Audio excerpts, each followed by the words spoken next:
Welcome to today's tutorial. My name is Shodi Mukeni. In today's class, we'll be dealing with measurements. I know you're already familiar with some of the measurements, but at least we have one or two measurements that you need to take, especially when you're dealing with pregnant women. Personally, I would advise that you stay away from non-stretchy fabric when you're making dresses for your model, and you only use stretchy fabric like, let's say, lycra, scuba, or velvet, stretchy velvet.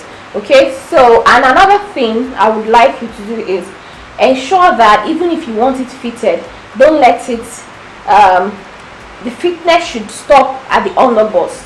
Never take it to the waist, except you're making a very fitted dress, and always ensure that you have a underbust cut, and then you can make like maybe a man-made dress and all that, which we will also be making in this class as well. So because of that, I'll be taking some of the measurements we will need for that. Now, the first measurement you're familiar with is the bust measurement. You should always take it round at the highest part of the bust, that's the nipple line. You take it and ensure your tape rule is very straight, like this, and you measure it. Now, if you're using a stretchy material, you want it to be very firm, like this. I have about 41 inches. But if you're using like an Ankara fabric, a cotton fabric, make sure that it is loose, it's not too firm. Okay, all right, so that's the first measurement. The second measurement is the waist measurement. Now, for a pregnant woman, definitely the waist is gone, but you still need to take the waist measurement. So you look for the biggest part of the waist, okay, the biggest part of the waist, and you just measure it from here. That's where where your center back measurement stops. You take it there down to the widest part of your waist.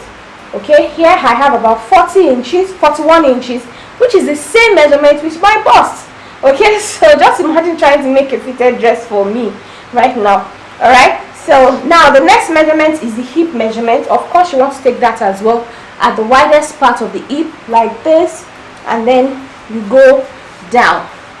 Okay, here I have 42 for my hip measurement.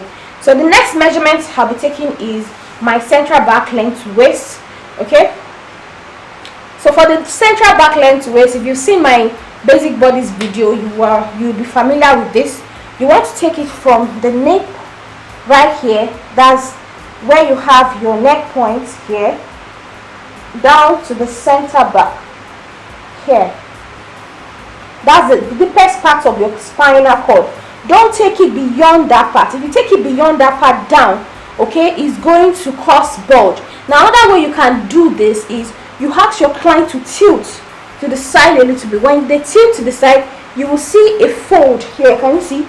A fold will come here. You can trace that to the center back. Just tie a tape around it, okay? Now, that's for that. Then the next measurement is the across back measurement. Now, this measurement, you don't really need it if you are using dartless bodies method, which of course I will definitely be sending to the class for you. Okay, but if you are doing a basic bodies method, if you're going to be drafting, you need the across back measurement. So the across back measurement is a measurement that guides your armhole. You want to take it from your underarm here, moving about ½ inch inward from one side to the other side. Okay, just like the name implies, across back. Can you see? It crosses the back. Now the next one is the across chest measurement. Now, also, if you're using a dartless bodies method, you may not need your across chest measurement, okay? But for basic method, you need your across chest measurement. The same thing as well. You take it from the underarm above your chest, that's the upper chest here. You take it from one point to the other point, bringing it in from the underarm about ½ inch, so it will guide the shaping of your armhole as well. Now the next measurement is shoulder measurement. Now, if you're drafting pattern, you need to take your shoulder measurement, which is going to start from your neck point to your shoulder point, just like this. You take it from your neck point to your shoulder point. For me, I have 4½. For some people who are, it varies according to the bust size. For some people who are very slim, they have about 4 inches. I think that's the smallest you can have for an adult, while the widest you can have is about 6 inches. That's for a very extra large size. Okay, now the next measurement we'll be working with is the back waist. Now this is a very important measurement for pregnant women, because if you want to pattern our waist, you cannot divide our waist into 4. It is not possible. It would mean that there will be equal allocation of the front waist and the back waist, which is not possible because more of the waist is allocated to the front in our own case. So what you do is, now if you're putting on a dress, look for the side seam of the dress you're wearing and start the measurement from that side seam to the other side seam. Can you see?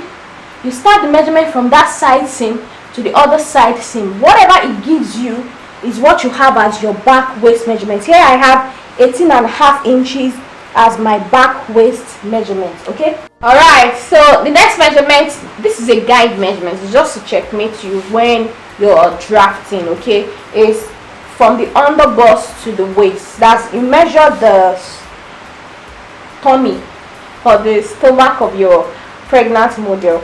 So you take it from the underbust like this all the way down to this point, just like this. Can you see?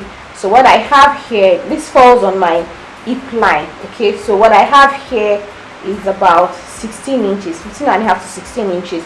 So by the time I'm doing the slash and spread on the pattern, you would understand why I took this measurement. Okay, especially when I'm making a very fitted dress, which we'll be making one of those in this class, so just stay tuned. The next measurement is the shoulder to knee measurement. The shoulder to knee measurement, please, when you're taking your shoulder to knee measurement, don't take from here, take from your neck point, that's here.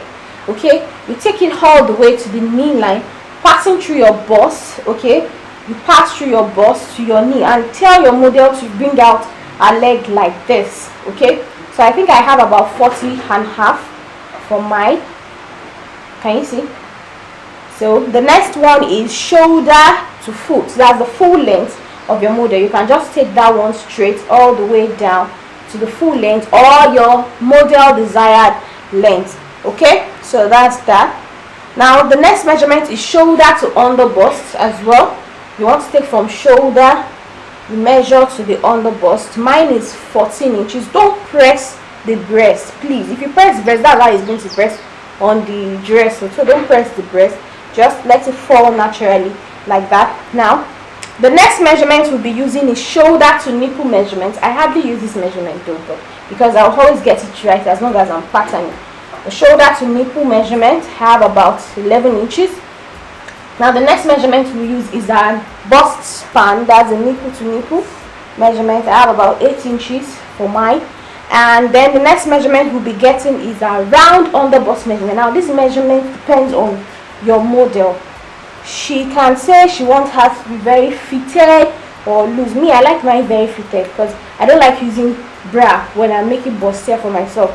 So I'll take it tight as I want it to be. Can you see? Here I have about 35 inches for my underbust. Okay, now the next measurement, which is the last measurement, is round off shoulder. Now, like this measurement is used when you want to make off shoulder for your clients, and we'll be using that in this class. So you want to measure it round like this, round your shoulder, and you want it firm. Okay, such that when you get like 43 inches, you want to take away about 1 inch from it to make it very, very firm. Okay, can you see? Very, very firm like this. All right, so here are the measurements that we will be needing for this class. Thank you so much. I mentioned it, Kenny. See you in the next class. Have a lovely day.